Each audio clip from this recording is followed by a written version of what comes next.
जय जगन्नाथ। महाप्रभुଙ୍କ घट परिवर्तन बा ब्रह्म परिवर्तन किभଳି भाବରେ ହୋଇଥାଏ। महाप्रभुଙ୍କ रचित मानवीय लीलाରେ से भी देहत्याग କରିଥାନ୍ତି, ବିଲୟ ବି ହୁଅନ୍ତି, ପୁଣି ଜନ୍ମ ହୁଏ ନୂତନ ବିଗ୍ରହ ମାନଙ୍କର। ଜୀବଦାନ ପାଇଁ ସଂସାରରେ କରିଥାନ୍ତି ଲୀଳା ଖେଳା ମହାପ୍ରଭୁ।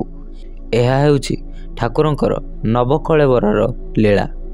ମହାପ୍ରଭୁଙ୍କର ଏହି ନବକଳେବର ଲୀଳାର ପ୍ରତିଟି ନୀତି ଗୁପ୍ତ ଭାବରେ ଶ୍ରୀ ଜଗନ୍ନାଥଙ୍କ ଉପାସନାରେ ମହାପ୍ରଭୁ ରଥଯାତ୍ରା, ବାହୁଡ଼ା ଯାତ୍ରା ଓ ସ୍ନାନ ଯାତ୍ରା ପହଣ୍ଡି ହୋଇ ମହାପ୍ରଭୁ ଆସିଥାନ୍ତି।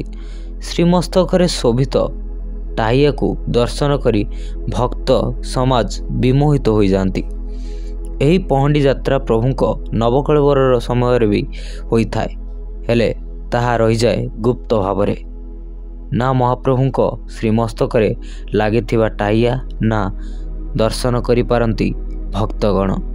କେବଳ ଦଇତାପତି ସେବକମାନେ ହିଁ ଏହା ସମ୍ପାଦନ କରିଥାନ୍ତି।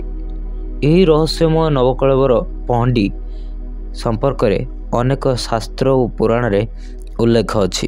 କୋଇଲି ବୈକୁଣ୍ଠ ପାଖରେ ଥିବା ନିର୍ମାଣ ମଣ୍ଡପଠାରେ ବିଗ୍ରହମାନଙ୍କର ନିର୍ମାଣ କାର୍ଯ୍ୟ ସରିବା ପରେ ଜ୍ୟେଷ୍ଠ କୃଷ୍ଣ ଚତୁର୍ଦ୍ଦଶୀ ରାତ୍ରରେ ନୂତନ ବିଗ୍ରହମାନଙ୍କୁ ଅଣସର ପିଣ୍ଡିକୁ ଗୋଟି ପହଣ୍ଡି କରି ନିଆଯାଏ।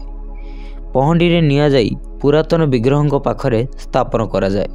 ପହଣ୍ଡି କାର୍ଯ୍ୟ ଆରମ୍ଭ ହେବା ଯଥେଷ୍ଟ ପୂର୍ବରୁ ଶ୍ରୀମନ୍ଦିର ବଡ଼ସିଂହାର ନୀତି ଶେଷ ହେବା ପରେ ମନ୍ଦିରକୁ ସମ୍ପୂର୍ଣ୍ଣ ଶୋଧ କରାଇ ଦିଆଯାଏ। ମନ୍ଦିରର ସମସ୍ତ ଦ୍ୱାରକୁ ବନ୍ଦ କରି ଦିଆଯାଏ। ଅପରପକ୍ଷରେ ଦଇତାପତିମାନଙ୍କୁ ନୂତନ ବିଗ୍ରହ ହସ୍ତାନ୍ତରିତ ହେବା ପରେ ସେମାନେ ପୁନର୍ବାର ନୂତନ ବିଗ୍ରହଙ୍କୁ ମହାସ୍ନାନ କରାଇ ଖଣ୍ଡୁଆ ପାଟ ଲାଗି ଏବଂ ସେନାପଟା ଲାଗି କରିଥାନ୍ତି। ଏହାପରେ ଗୋଟି ପହଣ୍ଡିରେ 7 ପାହାଚ ଜୟ ବିଜୟ ଦ୍ୱାର ଦେଇ ଭିତରକୁ ଅଣାଯାଏ। ମହାପ୍ରଭୁଙ୍କୁ ପିଣ୍ଡିରେ ରଖାଯାଇଥାଏ। ଏହି ସମୟରେ ଶ୍ରୀମନ୍ଦିର ବେଢ଼ା ତଥା ବେଢ଼ା ବାହାରେ ଥିବା ବିଦ୍ୟୁତ ଆଲୋକକୁ ସମ୍ପୂର୍ଣ୍ଣ ଭାବରେ ଲିଭାଇ ଦିଆଯାଏ। ଦେଉଳ ମଧ୍ୟରେ ଦଇତା ସେବକ ଓ ପତି ମହାପାତ୍ରଙ୍କ ବ୍ୟତୀତ ଅନ୍ୟ କୌଣସି ସେବକ ରହନ୍ତି ନାହିଁ। କେବଳ ଦେଉଳକରଣ ପାଟଖଣ୍ଡା ଧରି ସିଂହଦ୍ୱାର କୁମୁଟ ପତିତପାବନଙ୍କ ସମ୍ମୁଖ ବାରଣ୍ଡାରେ ଜଗି ରହିଥାନ୍ତି। ଏହି ସମୟରେ ସମ୍ପୂର୍ଣ୍ଣ ରୂପେ ଅନ୍ଧକାର ରହେ। ବ୍ରହ୍ମ ପରିବର୍ତ୍ତନ ସମୟରେ ଶ୍ରୀମନ୍ଦିର ସର୍ବବିଧି ଆଲୋକ ନିର୍ବାପିତ ହୋଇଥାଏ। କେବଳ 22 ପାହାଚରେ ଏକ କ୍ଷୁଦ୍ର ଦୀପ ଜଳୁଥାଏ।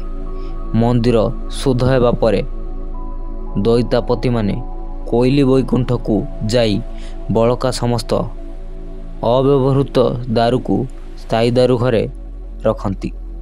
ତାହାପରେ ନବନିର୍ମିତ ବିଗ୍ରହଙ୍କୁ କ୍ରମାନ୍ୱୟରେ ପ୍ରଥମେ ସୁଦର୍ଶନ, ତାଙ୍କ ପରେ ବଳଭଦ୍ର, କ୍ରମରେ ମା ସୁଭଦ୍ରା ଏବଂ ଶେଷରେ ଶ୍ରୀ ଜଗନ୍ନାଥଙ୍କୁ ଗୋଟିଏ ପହଣ୍ଡିରେ ନିର୍ମାଣ ମଣ୍ଡପରୁ ବିଜେ କରାଇ ଅଣସର ପିଣ୍ଡିକୁ ଆଣନ୍ତି। ପୂର୍ବରୁ ନ୍ୟାସଦାନରୁ ଯାହାକି ପ୍ରତିଷ୍ଠା ମଣ୍ଡପରେ ନାସିତ ହୋଇଥାନ୍ତି, ଗୋଟିଏ ରଥରେ ଅଧିଷ୍ଠିତ ହୋଇ ଶ୍ରୀମନ୍ଦିର ବେଢ଼ା ପରିକ୍ରମା କରି ଅଣସର ପିଣ୍ଡିକୁ ମଧ୍ୟ ଆସିଥାନ୍ତି।